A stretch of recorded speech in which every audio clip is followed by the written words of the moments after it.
morning and welcome to a few quick Premier League thoughts. Usually I take the time to write these all, but I thought I've got a bit of new software, why not try an audio version? So that's exactly what I'm going to do. You can see some of the thoughts at the top of the page, but I'll expand on them in greater detail. We'll start at Old Trafford. Another draw for Jose Mourinho's men, and you would now think that the special one will look at the Europa League as the best route to get into the Champions League next season. That draw is a bit of a hammer blow for them, and they nearly came away pointless. It was down to Zlatan Ibrahimovic to get a 94th minute penalty.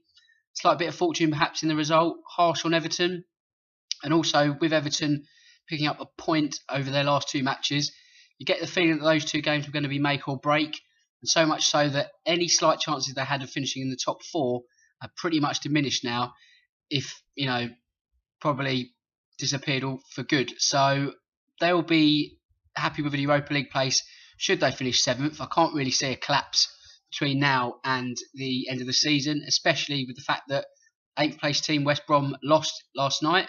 They lost to Watford. A welcome win for Watford. It's 2 wins now for Walter Matsari, 2 wins in a row that is.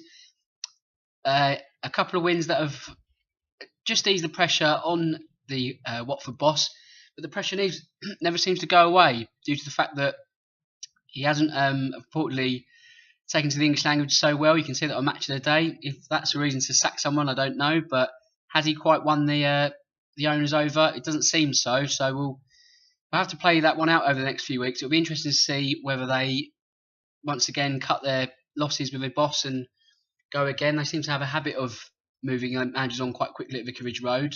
Remember last season, Quique Sanchez Flores was sacked or parted company after keeping them up, but not only that, getting them to an FA Cup semi-final. So I think what went against Watford was the fact they started the season so well, and then they were in somewhat of a decline in the second half of the season.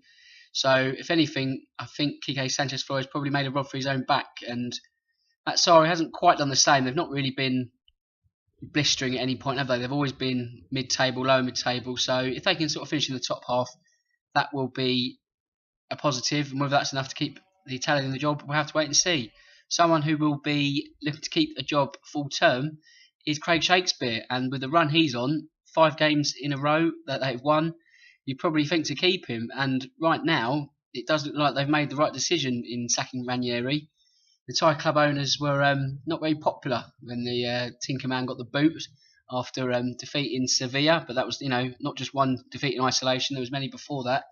But Shakespeare's come in, arrested the slide, and now Leicester in the top half. So all going well at the King Power Stadium. As for Sunderland, I think with that defeat, if not before, surely now David Moyes must be planning for life in the Championship. There's no way they're going to get the 20 points required in is it 8 games to go, I believe, 8 or 9 off the top of my head. That's not going to happen. It would be the greatest of great escapes. I know Leicester did it 2 seasons ago, but this is a Sunderland team devoid of any real quality. I just can't really see that happening, unfortunately, for Black Cats fans. So it looks like life in the second tier for them next season. It doesn't look like that's going to be the case for Burnley. They won again last night. The fortress of Turf Moor is back at its strongest. They didn't make the most of it on Saturday after losing to Spurs, but against this Stoke side that have not had the greatest of runs as of late, they've lost their last 3 now, and they now find themselves outside the bottom half. Sorry, they find themselves in the bottom half of the table, and you sort of think to yourself, well, 9th was going to be the best that they could ever get, and at the present time, it looks like they're not even going to finish that high in the table. Whether that points to Mark Hughes perhaps running out of ideas and the team's plateaued and gone as far as they can, I'm not too sure. I know me and the chaps on the podcast have spoken about Stoke previously and said that like any club, you do have to perhaps be grateful with what you've got and not wish things away, because you don't know if the grass is going to be greener on the other side. So like Watford, I think it's going to be an interesting spell for Stoke. These last sort of handful of games are probably going to define managerial statuses going into next season. So a quick fire roundup. I think that gives us a little bit more depth than what's been written above. I just thought we'd try something new. Why not? If you like it, do comment. Feedback's always welcome. And I'll probably do some more of these actually, because it does save some time. Well, actually, technically it's longer because I've got to then write it and record it, but it's probably more fun.